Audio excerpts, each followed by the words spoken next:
All right. Are we live? Is this really happening? Today is, it's not looking at me though. Yeah, okay. Yeah, I got to look at the right place. I don't know where to look first. Good morning. It's Sean Shapiro. That's who I am. Let me fix my collar because it doesn't look right. There we go. This is Ask a Traffic Cop for April 26, 2022, where we answer your traffic and police questions for an hour. We had some technical difficulties, which slowed my roll, and we are, as a result, 7 minutes late. Yes, sorry about that. All right, let's get into it. I got my water. I have audio that sort of works for the folks on TikTok, and I have a different background using some OBS magic to get some stuff on screen. This is not working for me. Let's see here. Let me do some twisting stuff around here. Trying to balance the world. All right, here we go. I think this is better. Is this better? I'll move it over this way. I can do it like this. There we go. Trying to get my cameras all set up. Okay, what are we doing? We are answering your traffic and police questions, and we're ignoring Instagram this morning. We're not on Instagram because that was just too many phones to set up at home. I am home today. I'm not at the office. I had to take today off, but I didn't want to leave you guys left out. So we're doing it from the house. Let's open up the chat and see who's here. Hey, it's Akila Draconis. We got Ryan Pinn, Rob Baker, and there's an assumption that I'm off buying tickets for the Harley Davidson draw. That's an allegation I can neither confirm nor deny. HarleyRaffle.ca. We are giving away a Harley Davidson. It's not actually us who's running the raffle. We are simply supporting it because it's for a great cause. Who's doing it? What's it for? Well, that is for the Special Olympics. We're giving away a motorcycle. We're selling motorcycle tickets, raffle tickets to win a motorcycle, and the money raised goes towards, yes, the fine folks at Special Olympics Ontario. Okay, I want to start off. Boy, apparently I shouldn't have left it sitting on TikTok looking at a picture of some heavily tinted windows. Instead, I should have been on traffic services so I could tell you where the fine folks of Vision Zero are this morning. Let me go and do that for you right now. They are in 32 Division and 53 Division, which means they're in the neighborhoods of Downsview, Willowdale, Newtonbrook, Bathurst Manor, Lawrence Park, Yonge and Eglinton, Rosedale, and Leaside. Now, that's not the only places within those divisions that they'll be policing. And what does it mean? What do they do? Well, they are a dedicated team of individuals.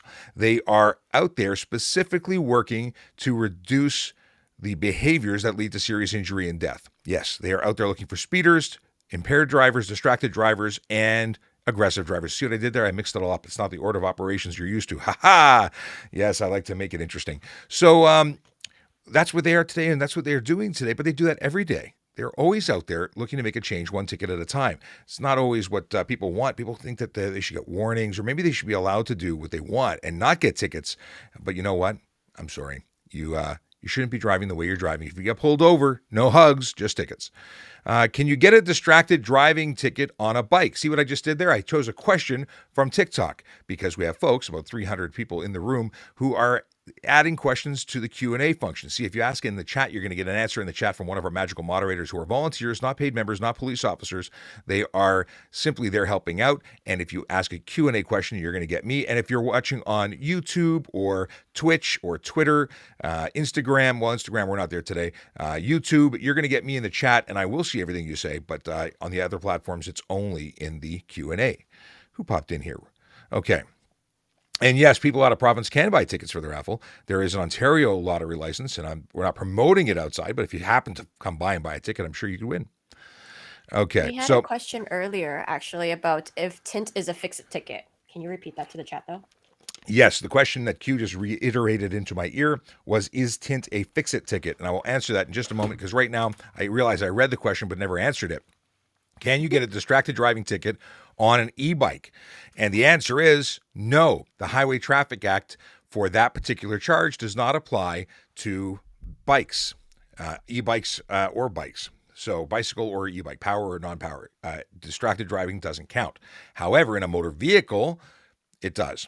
And now one thing that we should mention is on a pedal bike, impaired driving isn't a thing. Maybe unsafe and it may be public intoxication and whatnot. There could be other things going on, but specifically impaired driving isn't a thing. However, on an e-bike, it is.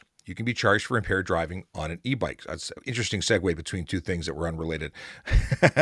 So the question, Q, that I just reiterated, but then did I answer it? I don't think I did. What? Yes, you did. Well, I did. I answered the question you asked me? No, you did not. That's what I said. Ticket. Fix-it ticket. Tint is not a fix-it ticket. If you are issued a ticket for tint, you are guilty of the offense when you were charged. That's why you were charged for it.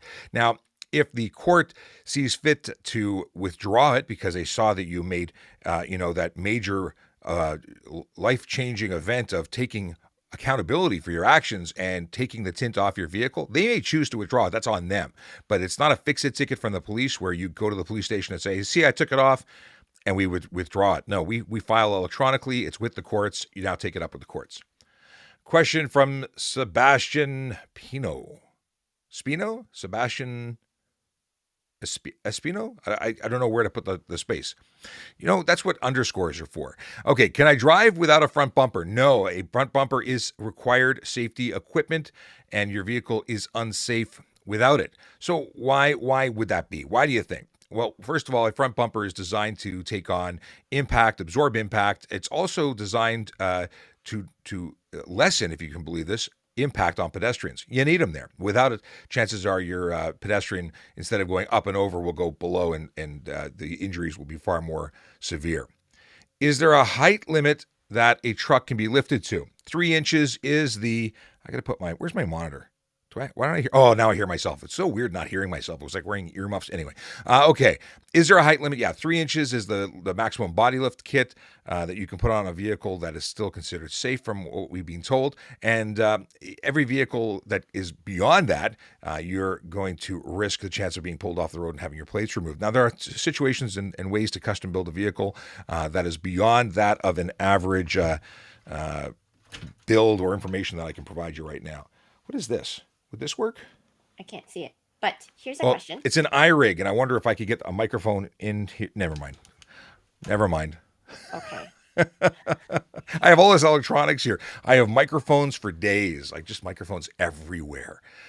Yes, the home studio, stuff everywhere. Okay, go on. What's up? When making a turn, do I have to wait for pedestrians to be off the road? Can you specify about the crossings? This is a great question. We actually had some questions about this recently, and it's a great opportunity. Maybe either we'll clip this, or we'll make a video specifically on it. What do you do when you come to a pedestrian crosswalk?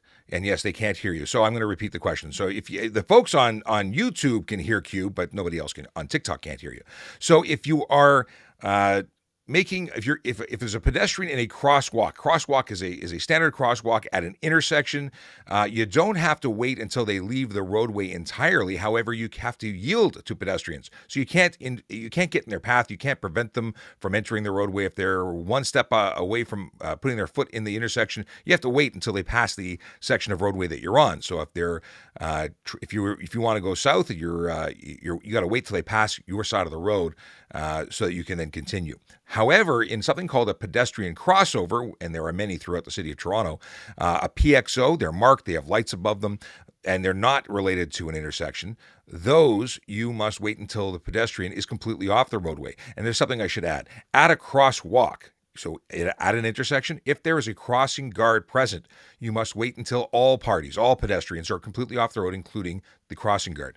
So it does change when there's a crossing guard. I think we need to make a dedicated video. I'm sure we've done this before, but we'll do it again. Just because I don't want to rewind and say that all over again. Hey, if you don't already follow us, please do. We'd love to have you as part of our community. We do this Monday to Friday from 10 a.m. to 11 a.m. And we go live. And we post videos. And you know what? They're fun. They're educational. And we would love to have your input. If you've got questions, throw them in the Q&A or add comments. We try and respond to everything. It doesn't always work, but we do make efforts to do it. Let's see. How bad is it to ride dirt bikes on the street? Well, dirt bikes, if you mean your BMX with lots of pedal power and it's all muscular, it's no problem. They're bicycles and they're allowed. If you're talking about a motorcycle that is an off-road dirt bike, then it's completely illegal in the city of Toronto. And in fact, it's completely illegal anywhere. They're not meant for the road. You can't get them plated. You can, however, in some situations, convert them for the road. That's an entirely different process. And when they are converted from the road, you have to have them licensed, insured, and driven or ridden by a licensed operator, a licensed rider. But in terms of just taking them on the road for a spin, you can't do it. Now, you can if you have a plated and insured ATV, a four-wheeler. There are different jurisdictions that allow them. Now, Toronto's not one of them. They're not permitted on the road at all. But you can in other jurisdictions that permit them. Can you drive a Jeep on the highway without doors? And they actually, I rephrased that. They said, can you drive on a highway in a Jeep without doors? Yes, you can. Yes, you may. Should you? Would you? It's perfectly legal to do that. Whether it's something you consider safe, that's up to you. Doors for that vehicle are optional. You can remove them. They're part of the way they're designed. I think that's awesome. Not necessarily safe, but I ride a motorcycle, which some people don't think is safe. But the deal is, a highway is any road in Ontario, including expressways, and you can ride them anywhere or drive them anywhere. I see comments from Ryan about ATVs. I love Emma. You love Emma? That's good. Does she know that? Oh, no, she can't hear me, but she'll hear it on the YouTube. I just repeated that you love Emma. So she does hear you. And now we're silent. Q would like to remind you that you should boop the snoop. She says tap on the screen if you're watching on TikTok, and share the live stream on everywhere. If you're regardless of the platform you're watching, and I think the majority of folks are currently watching. No, we got folks on Facebook, we got folks on Twitch, and we have folks on YouTube. But wherever you are, please share this on your social mediums, tweet about it, and let the world know what we're doing, because we really want more people at the party. The more people we can share this information with, that we can answer these questions, the better. We know that if you've got a question, others likely have the same questions. So this is helping lots of folks when you ask a question. Tint Totosi coming in from Montreal via Facebook. Good morning. How are you? What is this? Questions about dropping off children at the side of the road in high traffic?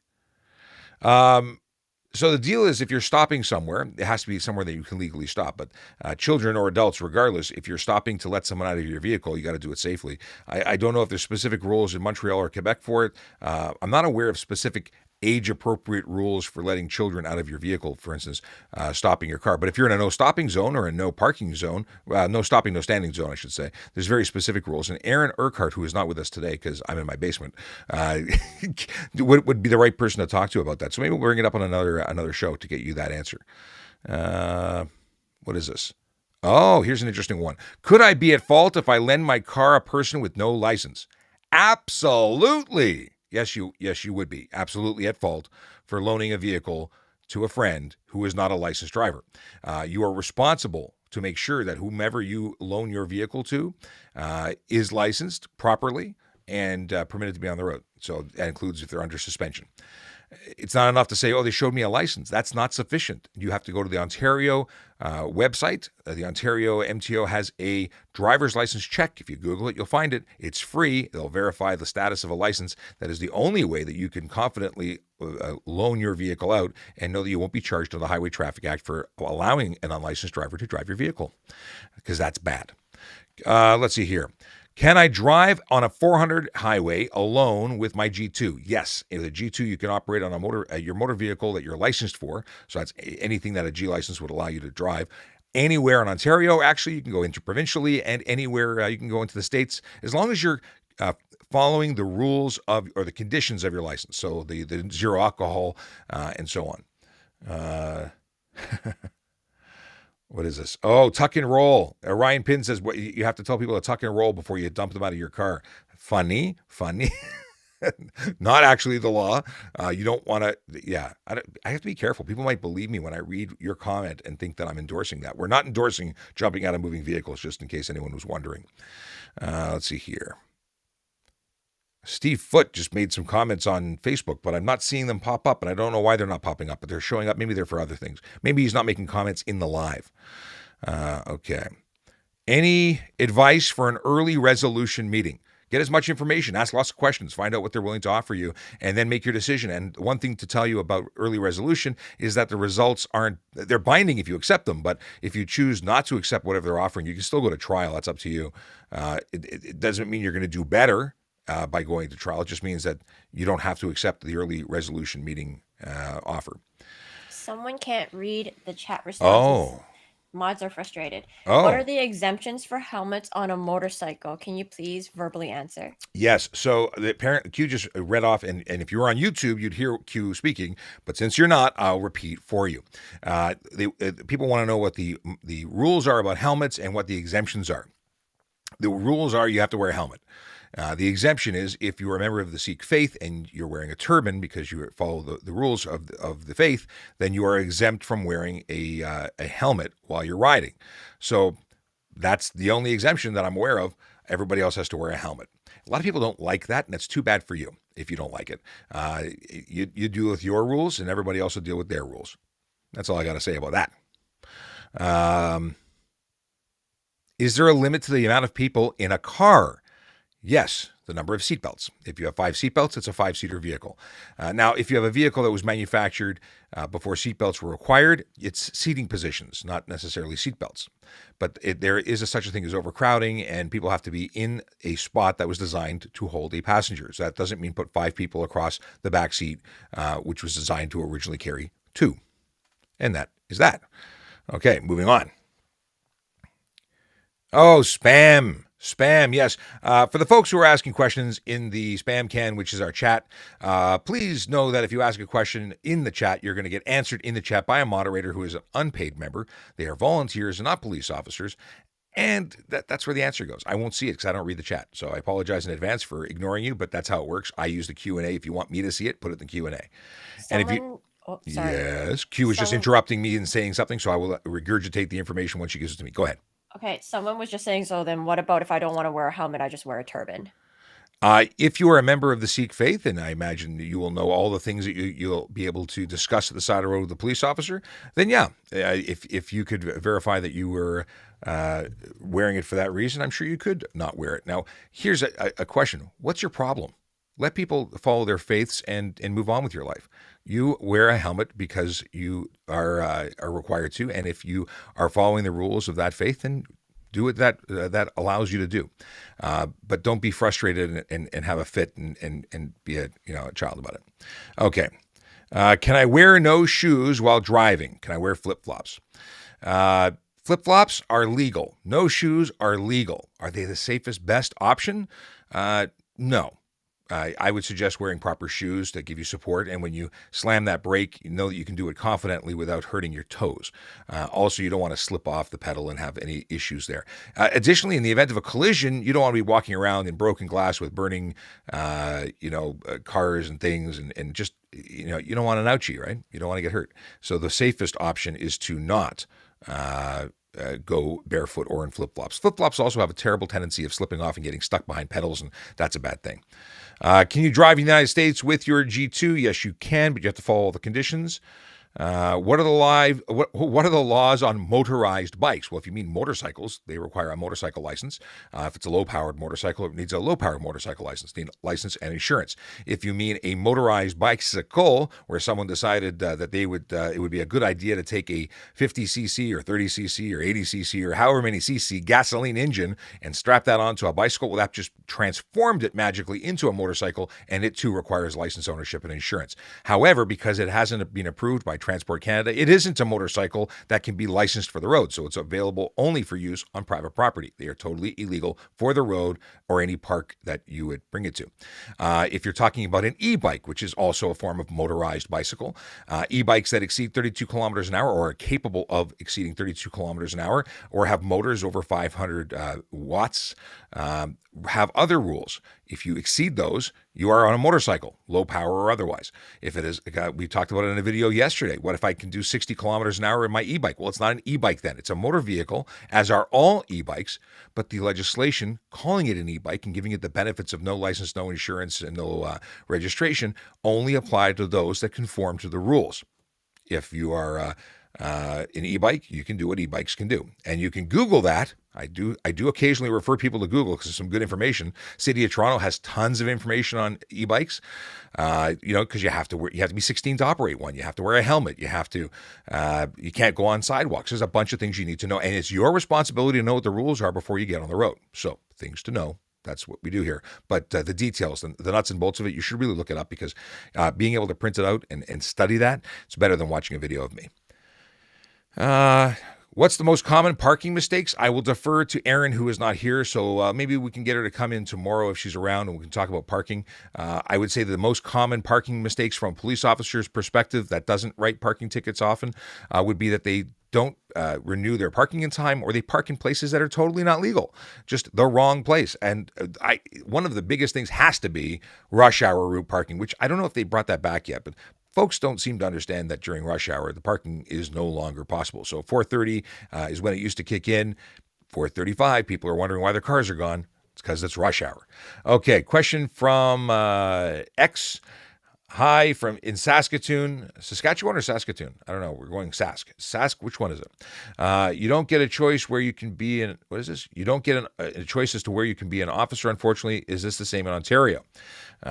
So the deal is that if you apply to the Toronto Police, you get hired by Toronto, you work in Toronto. Within the Toronto, it is going to be within Toronto could be different divisions, and it's not necessarily your choice. If you work for the OPP, it could be anywhere in the province. If it's RCMP, it could be anywhere in Canada. But definitely there's some choice because where you apply is your choice. And you had another question: is what about an electric longboard or a Manila longboard that can go 40 kilometers an hour? The deal with longboards or shortboards or skateboards or boards with wheels and motors, they're not legal for the road. They are not motor vehicles, and they are an electric device, but they're not motor vehicles, so they don't fall under certain laws, but they're certainly not legal for the road. Are illuminated rooftop signs legal, like taxi signs? I imagine taxi signs are legal. Do you mean ones that flash certain colors? There are vehicles I've seen with total lighting, but if they're projecting light in directions that are illegal, they're eligible for tickets.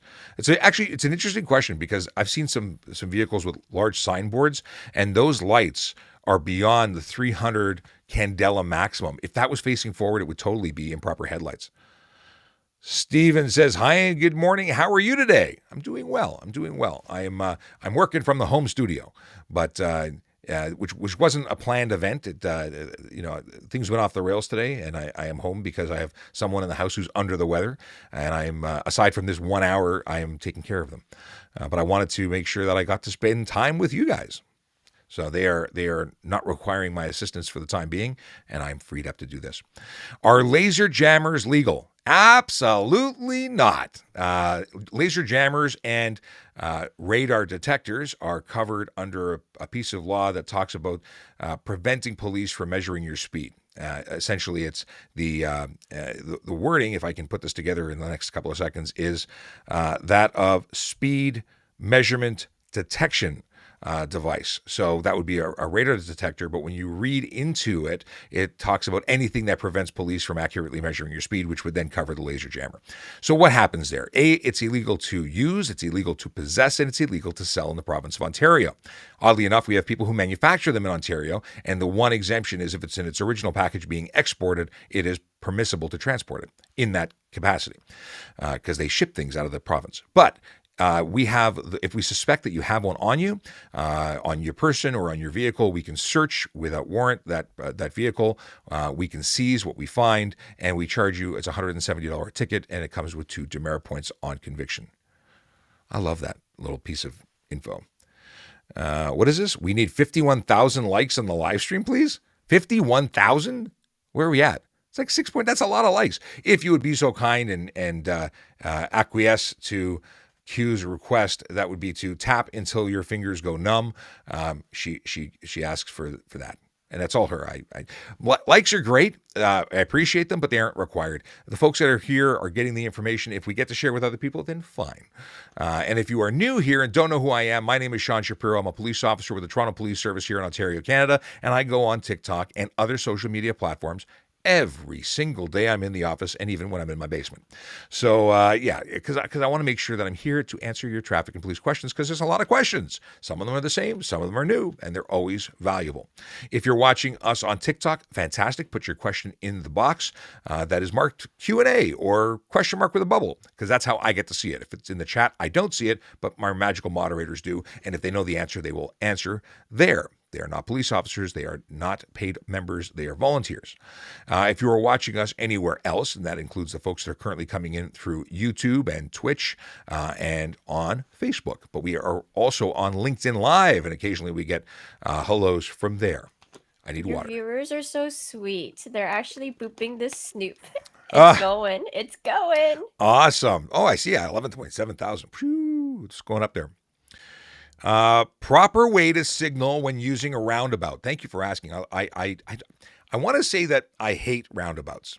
I want to say that, but I don't actually hate them. I just dislike them when people don't know how to use them. So I really appreciate talking about these. Well, how do we say this? If you're traveling into a roundabout, you have to yield to whomever is inside the roundabout because they have the right of way. In terms of signaling, there's nowhere else to go. So you go in, you don't have to signal in. However, you need to signal out. And when you go out, it's signaling to let the person who's coming in know that you're leaving. So it's the same as signaling a turn. You're signaling your intention to change because there's an assumption that you are in it to win it if you don't. I just realized I'm blocking the whole camera every time I touch the screen. My bad. I'll come from I'll hit the screen from this side. See, go ahead. Are you accepting moderator applications? We're in a stall right now. We're just waiting for our employment unit and our volunteer unit to figure out how we're categorizing moderators going forward because you're officially volunteers. And that is why we've held off. But by all means, send us your applications. Get involved with our little community on, what's it called? Discord. That's what it's called. Join us on Discord, and Q will put up some links so you can join in. And it hasn't been as active, and it's mostly my fault. I haven't been as active on Discord as I would have liked, just being busy life on my end. But I look forward to doing more stuff and things on Discord, and that's where the application process is for becoming a moderator. What is this? Oh, stop sign blocked by an illegally parked truck. Ran the stop. Do you get a ticket?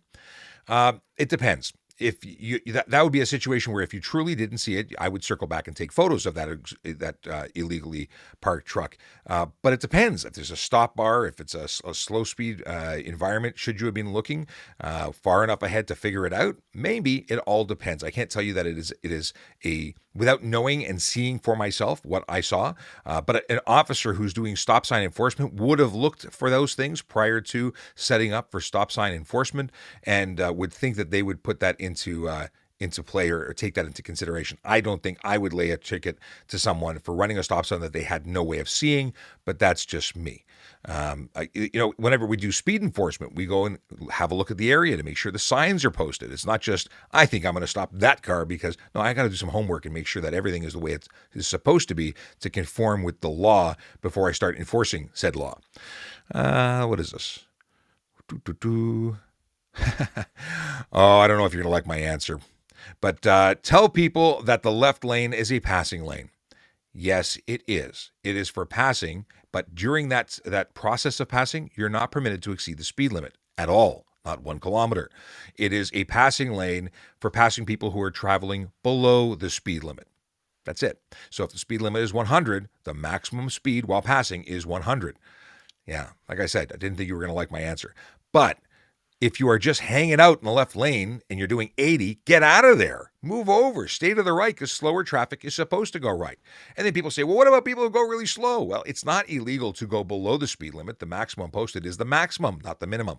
Like I said, no one likes my answer, but it is the answer. My license plate is peeling. Is that illegal?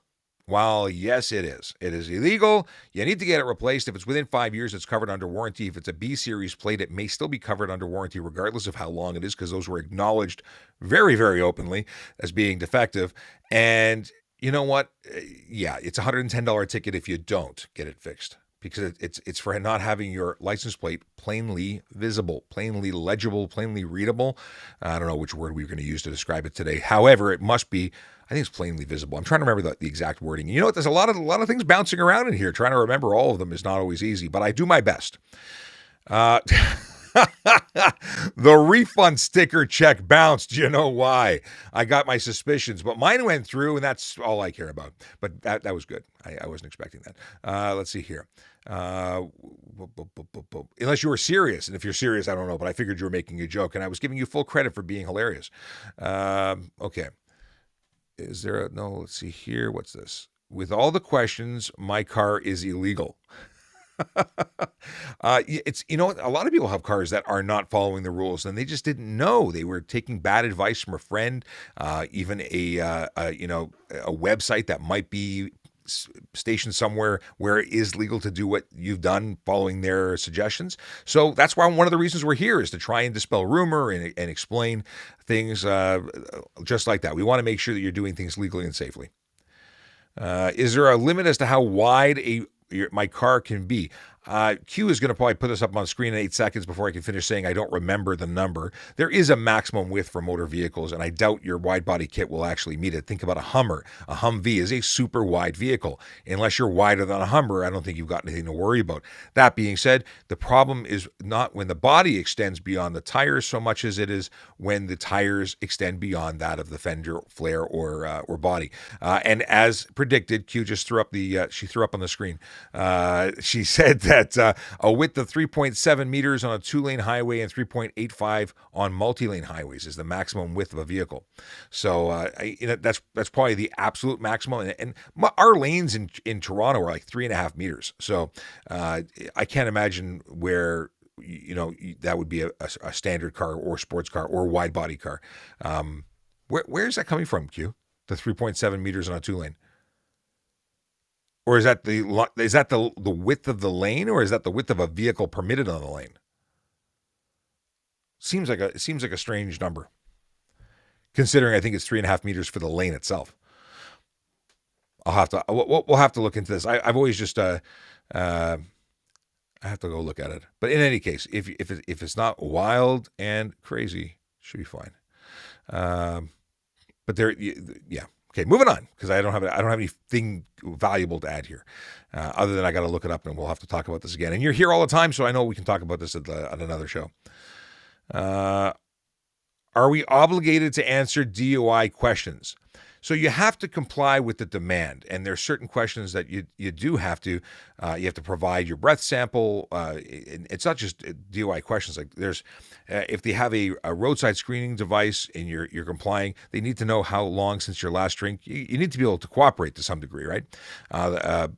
Do you have to talk about how old your dog is and the small talk that might come with? That's just being polite. You have to provide your identification information and certain pieces of information to comply with the demand. But beyond that, I don't know what kind of questions we're asking these days. What is this? If stopped without violation, do you have to show papers?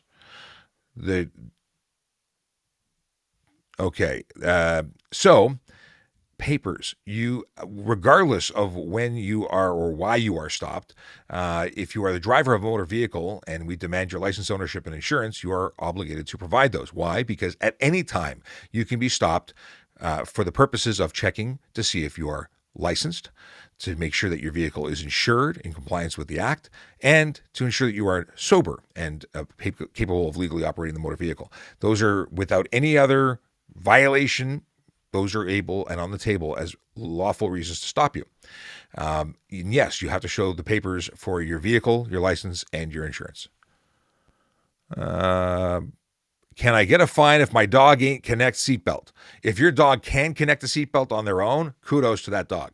But no, there's no seatbelt law for puppies or piranhas. There's no law for animals to be secured. It is safer for them, for you, for everyone involved. And if they're on your lap, that is an offense. That's careless driving for you. Possibly drive while crowded if it's not at the careless point. Regardless, it's illegal for you to have them on your lap. Stickers aren't a thing now. Can I remove my stickers? Yes, you can, assuming your vehicle is up to date, because we will see it. Are mobility scooters covered under the Highway Traffic Act? There is some discussion. It's oddly enough, some things are included by way of omission, which is a strange way of saying sometimes we cover everything but the one thing you're looking for. But based on the way that it's described, we know that falls into other areas. So, because nothing is clear. Mobility scooters, I don't think there's a section for them. Wheelchairs, if you're in a wheelchair, you are considered a pedestrian. If you're a mobility scooter under normal use, you're generally considered a pedestrian.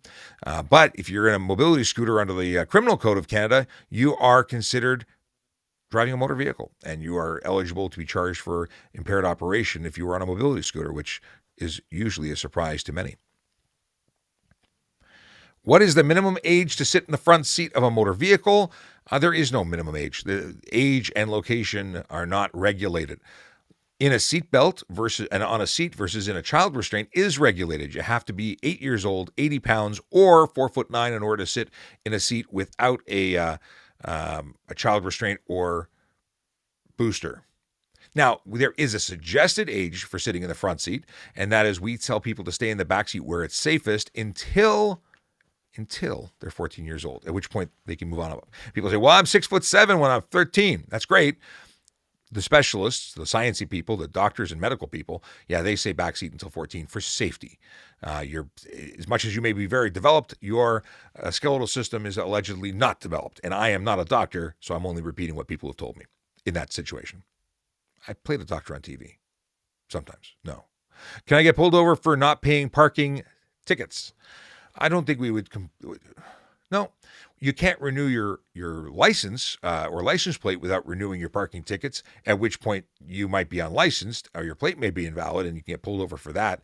But simply for owing on parking, we don't pull people over because we see that they owe a balance.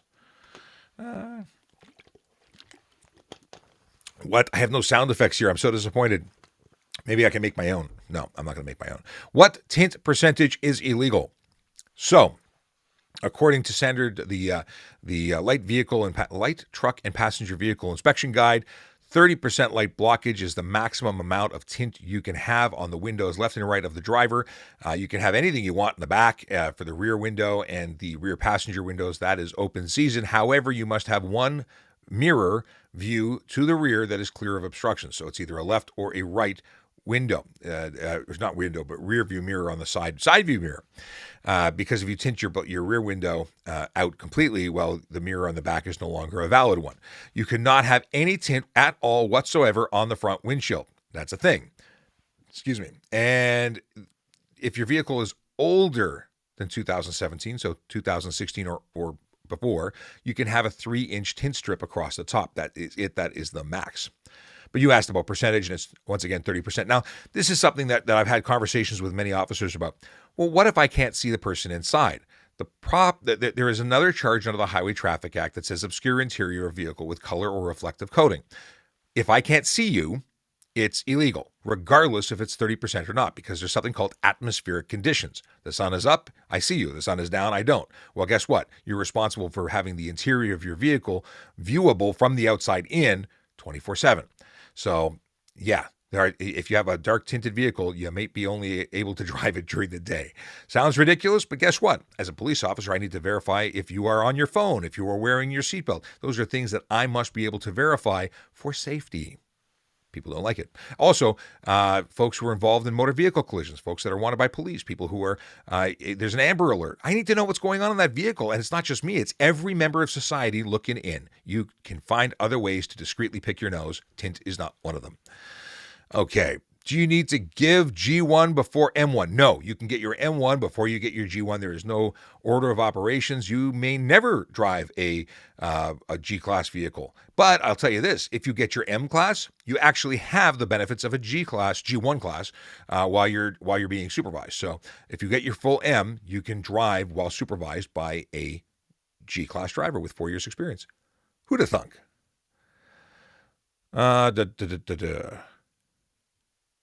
Okay. DUI if in vehicle with keys but not driving.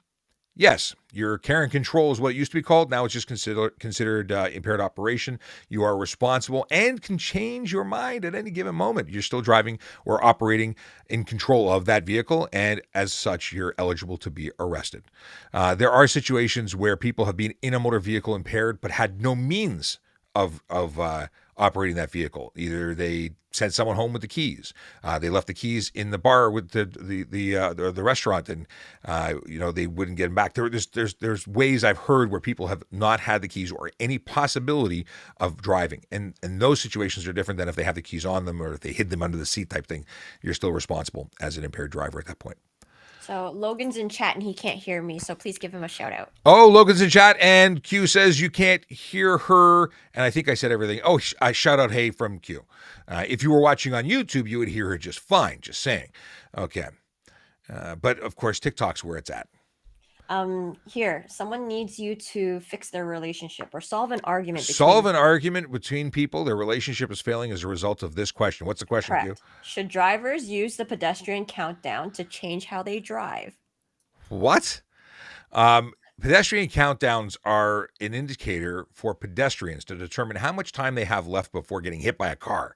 It's not something that you would judge as a driver. You should be independently, planning your driving, not based on how much time the pedestrian has left, because it's not your signal, it's their signal.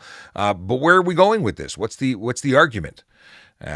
Listen, everything you observe is going to give you some indication of what's about to happen. But when that countdown's coming down, that's not an indicator to go faster, which is where I would assume you'd be going with this question.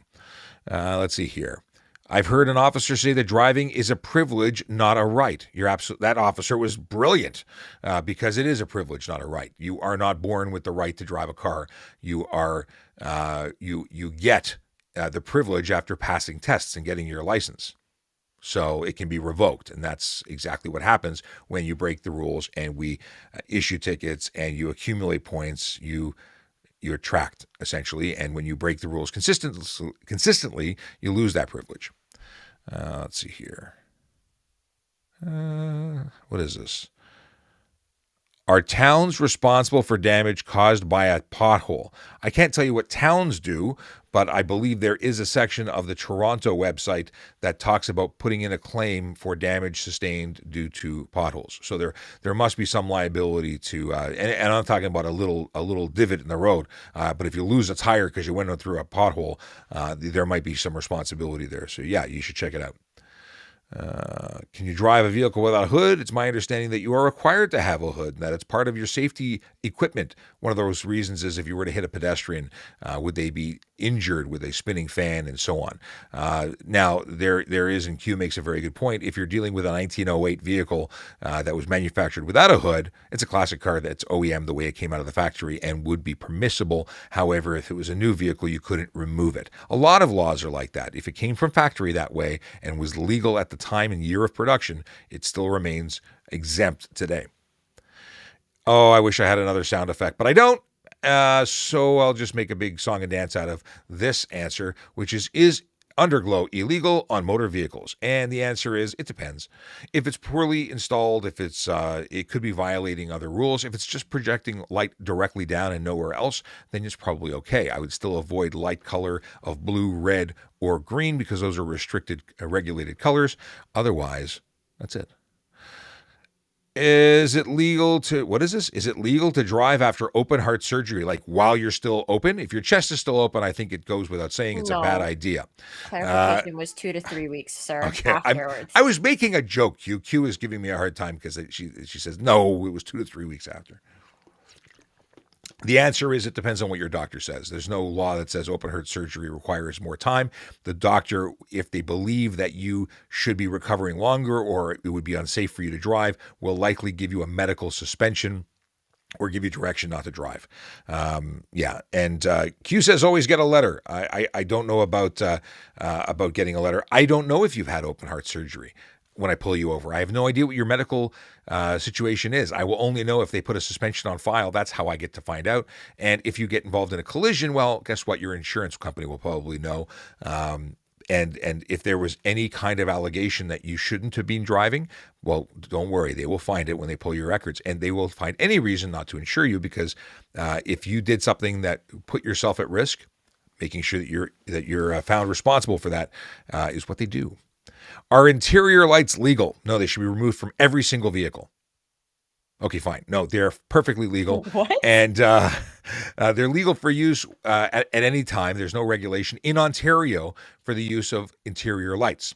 So if you wanted to drive around and have horrible night vision because you're leaving your interiors on, that's your right. But it is something that could contribute to lack of night vision, which could contribute to a collision, which could result in you being responsible for something or being involved in something. But it's not an offense under the HTA to drive with your interior lights on. Despite what my mother told me, it is perfectly legal. She used to say, "You turn off those lights before the police pull us over." Yeah, not a thing. Okay. Stop signs in parking lots. People who run them. So there's no offense that I can lay for someone who runs a stop sign on private property. I can't do it. I can't lay that charge. I can, if it's something that was beyond simply running the stop sign and they were doing laps in a track, like they built a track for themselves and or were running through stop signs repeatedly, and there were people in a situation where they were creating a dangerous situation, I could criminally charge them for dangerous driving or stunt driving, but not running a stop sign. And if they caused a collision, they're still responsible for that collision. Let's see here. Someone's asking the same question repeatedly and spamming my Q&A. You've had a whole bunch of questions. We're moving on to other people. Saw a Rolls Royce with. How does it feel? Oh, yes, I get to feel like a moderator. It's rough. There was a puppy in the last question. To our life. So, saw a Rolls Royce RR front plates legal. What? Remove. I don't understand what the question is. Saw a Rolls Royce RR front plates legal. So they have a Rolls Royce, or whoever, they saw a Rolls Royce, and they don't have a front plate on the Rolls Royce. Is that legal? If it's registered in the province of Ontario, it requires both the front and rear plate to be installed as per regulations in a conspicuous place that is easy to see, read. It is legible. If they did not display the front plate, they're eligible for a charge. It's $110 for failing to display a pair of plates. If they put it behind the front windshield, it's against the law as well. People that put up flags can get fined now? Question mark. No, a fine for displaying a flag in particular. There isn't a law against flags. There is a law that prohibits people from having a load on their vehicle that is not secured properly. I saw some wild stuff, some giant flags attached to hockey sticks with unrated straps or means of attachment. That's illegal because that could become dislodged, fly into other vehicles, cause damage or injury. So that's illegal, not because it's a flag, because someone put something on their vehicle and didn't do it right. Have you ever pulled over people with drugs in the car? Yes, I have, and they have been arrested as a result of it. One of them was wild and crazy, and it was not just drugs. It was a whole lot of drugs, and I didn't even know about the drugs until we arrested them for impaired driving and searched their vehicle before impounding it. But yeah, I've had all sorts of fun stuff like that. Can police officers radar off private property? Sure they can. More often than not, we are there. If someone has a problem with us being there, they may ask us to leave, and we will do that. Generally speaking, we are on the edge of the road that is actually not private property, even though they may believe it. There's an area that is property of the road, so we're not until on the other side of the fence line. So there's an area where it's still public property. But you know what? If someone was upset that we were there, we'd probably find somewhere else to go. But that doesn't mean we have to. So it depends on whether it is actually private property or not. But it isn't. We're not prohibited. But I'm going down a rabbit hole. We're not prohibited from doing radar anywhere. But generally speaking, we'll pick a place that's not offensive to anyone. Where can we find this podcast again? Is it on TV? Really? This podcast? Well, this actual podcast, is it a podcast? This Q&A live stream is available on our YouTube channel, as with every one of them that we've ever aired since we started recording them on YouTube. It's available at Traffic Services Toronto Police on YouTube, and that's the only place it's available for replay. Now, we are doing something called TPS Traffic Jam. It is an actual podcast. It also airs on YouTube, but it's a different environment. We're not doing Q&A. We're having a conversation with different people, and that is available wherever podcasts are available, so Apple Podcasts, Spotify, and so on. You can get that on our YouTube channel as well, as using the podcasting thing. So if you want to drive around listening to my voice, it would be through the podcast app to do it legally. TPS Traffic Jam for the podcast and Ask a Traffic Cop. If you search the hashtag, you'll find tons of videos, but you can also do the Traffic Services Toronto Police. In fact, if you're watching on YouTube right now, I put all the different locations where you can find us on the screen. What's this? Always get a letter for clearance. Oh, 5 minutes away. Cool. Can you drive someone else's car without insurance? If the vehicle, because in Ontario it's the vehicle that is insured, not the driver.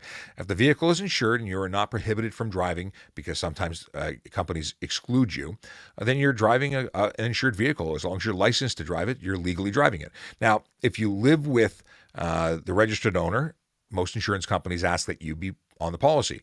That's not something that the police care about, because if we pull you over, the vehicle is licensed. That's as far as it goes. That being said, if you get into a collision and they find out that you were driving it and you weren't under the policy, they may choose to deny a claim. And that is a problem for you, because the car goes bye-bye. And you may have other things that aren't covered. Let's see here. What's the fastest you've driven in a police car? I don't know. I've never done a speed test. And I'll tell you something else. So we're city cops. Driving quickly in a city is not necessarily driving quickly on the highway. 60 and a 40 feels really, really quick, when you're going lights and sirens and everybody else has stopped. It's speed differential. So it feels faster than it is. But going to shootings and things like that, I've gone what seemed really fast with your heart pounding, and you weren't really going fast at all. I don't have any desire to go super fast. I want to be safe. I want to get to where I'm going safely in one piece, because I have a family to go home to, and I don't want to become the next person to go through the emergency room doors. I've done that once. I was in a motorcycle collision on duty, just going back to the station after a collision report was completed, and a guy pulled out of a parking lot, and I ended up going for a short flight and a crappy landing. So yeah, I was off work for 3 months. And that's how I actually got into social media. But yeah, fastest, I don't know. Fast enough to know that I don't like going fast. Let's see here. I want to pick a couple of quick questions so we can wrap up the hour. And what do we have here? What's your favorite police car model? Like diecast? I like I always liked the Caprice Classic, and I owned one. I owned a retired police car for a while. It was my winter beater. And the Crown Vics work for me. Now, I'd love an F-150, but I don't have an F-150. I like those full-size trucks. I fit into them. I'm 6'5", so I fit into big trucks nicely. I do not like the Taurus at all. They should never have been made, as far as I'm concerned. And but that's just me, because I don't fit in them, and it makes me upset. In terms of the Explorers, are fine. I still don't like them, but I don't mind them. I just don't prefer them.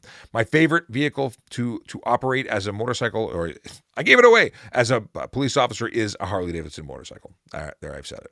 I'm a motor officer at heart and always will be. Let's see here. How long is a speeding warning on your record? A warning is a police file. It's a notation associated to you that is part of our computer system, and it's, I believe, there for life, at the very least the next 20 to 30 years. That way, if we pull you over again, we can say we gave you a warning and you don't get another one. The idea of a warning is to correct behavior before it gets worse. But we don't always give a warning. You can't expect that. Additionally, it's not something to do with the ministry. So it's a Toronto police warning when we issue it. It's a Waterloo Regional Police warning when they issue it, and it's their warning. When you talk about having a ticket, that's available on your ministry and your license, and it's available anywhere. Just got a used car. What do I need to do next? You need to register it within 6 days. You need to go and get that taken care of, get plates. Now, if you have no plates, don't drive it. You need to get insurance too. What else do you want to know about that?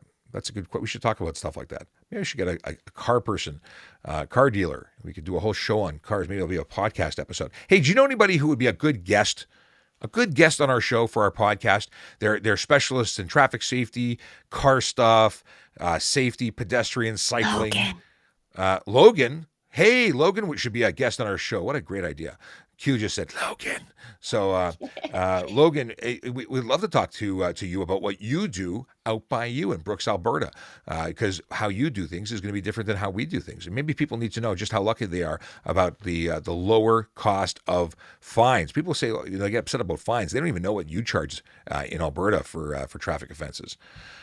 I think they would have their mind. You have a question? What's the question, Logan? In Ontario, how high off the ground can bumpers be, like jacked up cars? How high can a bumper be off the ground on a jacked up car? So you're talking about a vehicle that is raised, and the bumper? How? I have no idea about the bumper, but in terms of body lift kits, it's 3 inches, and um, anything that is beyond that, I'm going to have to figure out, in terms of safety as to whether or not that's a legit vehicle, because body lift kits are 3 inches. And we've had discussions about other lifts, suspension lifts that may be approved by a manufacturer. And I see vehicles that are taller, and I've not pulled them over. I don't think that there's a specific area that covers it in black and white. I think it gets more complicated, and that's when our commercial motor vehicle guys are fantastic resources, because while I don't know, they do. So if I think something may be unsafe, I'll pull it over and call one of the full-time crew from our commercial motor vehicle section, because they're all about trucks all day long. But why? What is it out there by you? I want to know. I literally just asked him that question in chat too. It's like you're reading my mind. We get trucks out here where the bumper is 4 to 5 feet off the ground. Really? You would think that they're, I'm going to have to look into it, because it would make sense that they would relocate a bumper, because one of the reasons bumpers exist are for the safety of pedestrians and other vehicles. If the bumper is 4 to 5 feet above any other vehicle, it's monster truck rally time. I was just thinking about, what do they say? What does that announcer always say when he's doing the monster truck jam? Because that would be ridiculous. It would be unsafe. So I'm going to have to look into that, because now I want to do an episode on monster trucks on our roads. What's the fastest you've pulled someone over? I saw them go by, and right away I went and pulled them over. I don't think that's what they were talking about. I've had people in stunt driving easily over 150, but in terms of the fastest, I've not been the fastest in the crew. Like I've had people in my office pull people over 200 over, so I haven't been in that range. What is this? If I'm late for work, what's reasonable? 5 over? Nothing's reasonable. You're not allowed to speed. Speeding kills. Don't speed. Leave early. Don't be late. Plan ahead. Time to adult. But there is no actual permissible speed above the speed limit that I can tell you to go. I can tell you to set the cruise control at the speed limit and don't go above it. It's the easiest way to play. Let's see here. We talked about bumpers already. Colton's asking about bumpers. Need a bumper. Does TPS have Dodge Chargers? Yes, we do. And let's see here. What's the lowest your car can be? 1.5 inches from factory is what the approved the mechanic guy spiel is, but truth is, police officers don't know what factory is, don't know what your original place is, so we're not going to measure 1.5 inches down from there. What we are going to do is see if there's any contact, make sure your suspension is functioning, because it has to be a functioning suspension, and some cheapies decide to chop their springs, and then their suspension doesn't work for crap, and then that's going to be an unsafe vehicle. If your vehicle has any body to tire or frame to tire contact, that's going to be an unsafe vehicle. Then we'll take your license plates and send you in for a safety. And then, lowering a car, if it's done properly, is safe. Lowering a car when it's not is unsafe and shouldn't be on the road. And it may look cool, but it looks, I've seen some that don't look cool at all. They look pretty silly. Some of them. How do I get my licensed e-bike? How do I get my e-bike licensed? I go over 32 kilometers an hour. Well, you can't. You'd have to send it to Transport Canada to be evaluated. You probably have to send 12 of them identically as a manufacturer to get it to be legally provided a VIN, at which point you'd have to get it licensed, insured, and you'd have to get a motorcycle license, even if it's a low-power motorcycle license. So, they're not street legal, period. You can't have them. So, you just can't. But talk to them. Maybe they have a new program that will be created for you. But at the moment, a manufacturer has to do it, not an individual. Let's see. Stop favoring YouTube. We love you more. Actually, I always favor TikTok. It's not that I don't love the folks at on the other platforms. TikTok's where it's at. That's where we spend most of our time and effort, and we share everything we do on TikTok everywhere else.